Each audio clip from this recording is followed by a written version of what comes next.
Welcome to this explainer. Today, we're unpacking a truly gripping narrative. We're going to completely dissect the anatomy of a chilling local legend, the story of Devtal Village and the infamous Kaal Express.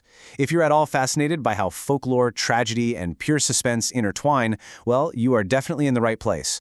We'll map out exactly how this terrifying mystery unfolds, step by step, breaking down the geography, the history, and honestly, the sheer psychological terror of this tale. It's an absolutely fantastic study in atmospheric storytelling. Okay, let's dive right into this. Just think about it for a second. Can a train that hasn't run in 30 years suddenly just return? In our story, we're introduced to this rusted, completely abandoned railway crossing. We're talking tracks totally swallowed by tall, wild grass and signal posts that are all bent out of shape. Logically, physics and time tell us absolutely no train is ever coming down those tracks again. But, as we're about to see, the lived reality of the locals, it tells a completely different, horrifying story. Part 1. The Secret of Devtal. A village shrouded in silence and fear. This right here perfectly captures the clash of two totally different worlds. So we've got Rajat. He's a newly posted government school teacher from the city, and he represents absolute grounded logic.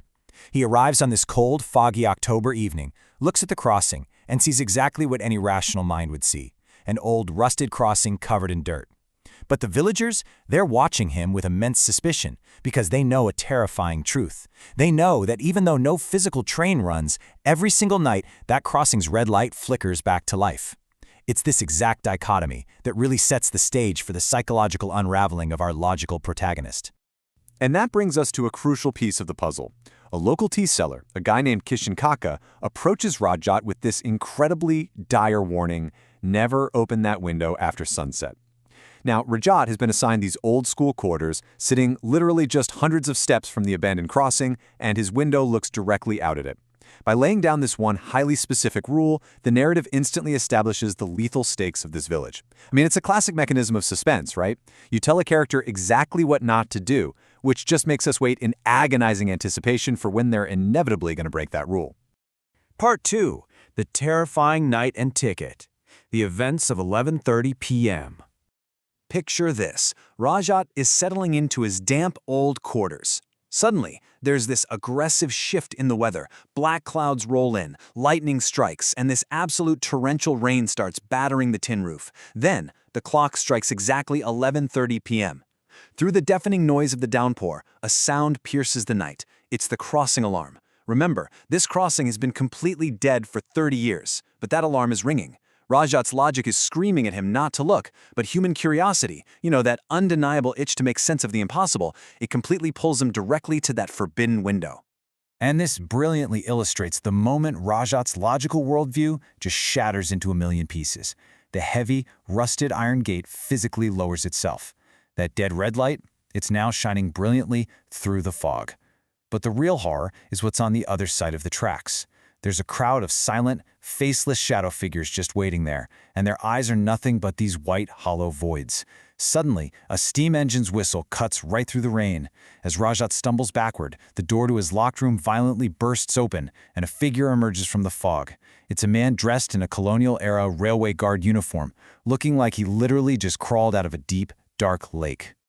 The guard drops something on the floor and just vanishes, as this massive gust of wind knocks Rajat completely out cold. When he finally wakes up the next morning, in a locked room, mind you, he's desperately hoping it was all just a nightmare brought on by exhaustion and village superstition. But then, he spots physical evidence. It's a ticket. It's half-burned, old, and padded. The date reads 20 October 1994. The train? The Kaal Express. The route is from Devtal to Patal, which literally translates to the underworld. And the most chilling detail of the whole shebang, the passenger name scrawled in red ink, is Rajat. This isn't just some random haunting anymore. It is a highly personalized death sentence.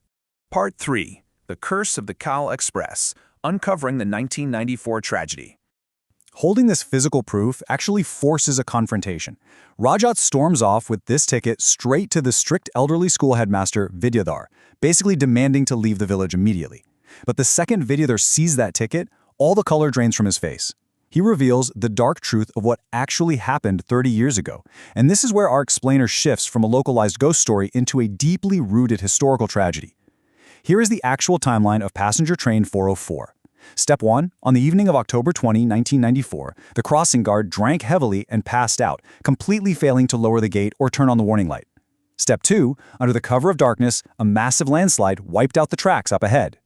And Step 3. At exactly 11:30 p.m., entirely blind to the danger, the train derailed and plunged directly into Davestall's deep, dark, swampy lake. 150. That is the staggering number of passengers who died that night. To put that tragedy into perspective, the lake's swampy depths were so impenetrable that neither the massive heavy train engine nor a single body of those 150 lost souls was ever recovered. Not one. They all just vanished into the black water. So, the crucial point is how this historical event generated such a terrifying curse. The spirits of those 150 passengers, they're trapped in that swamp, completely unaware that they are actually dead. So every single night at 11:30 p.m., they gather at the crossing to wait for their train. The guilty guard who's trapped in this horrific loop of his own fatal mistake lowers the gate every single night trying to make amends. But here is the real catch, and exactly why Rajat is in mortal danger. The Phantom train demands one new living passenger every single year to join them down in the depths. Receiving that ticket means Rajat has been selected as this year's sacrifice. Part 4. The Way to Escape Death. A desperate plan for survival.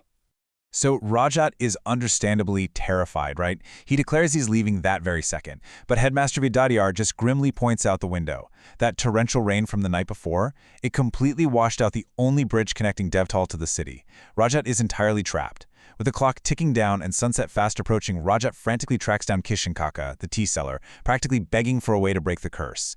And Kishan reveals there is one way. But it's arguably more terrifying than just waiting to die. Step 1. Rajat has to walk through the dense forest and reach the edge of the Black Lake before 11 p.m., exactly half an hour before the ghostly alarm sounds. Step 2. He must throw the cursed ticket back into the water, returning it to the doomed souls. But it is Step 3 that carries the ultimate life-or-death risk.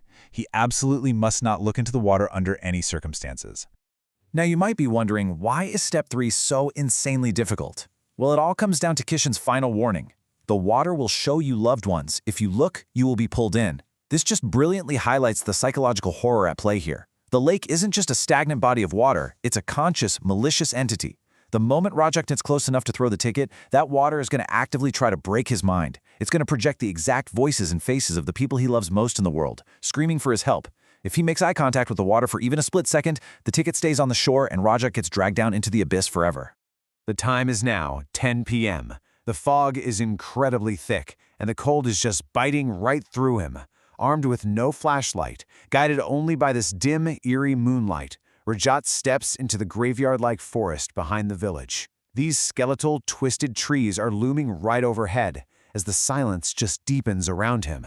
I mean, there are no crickets, no animal sounds at all, just the slow crunch of his own footsteps. But then, as Rajat walks deeper and deeper into the darkness toward the lake, he clearly hears the sound of someone or something walking right behind him. The ticket demands a passenger. The water demands a soul. So who or what is following Rajat into the dark? And is there any way he actually survives the Kaal Express?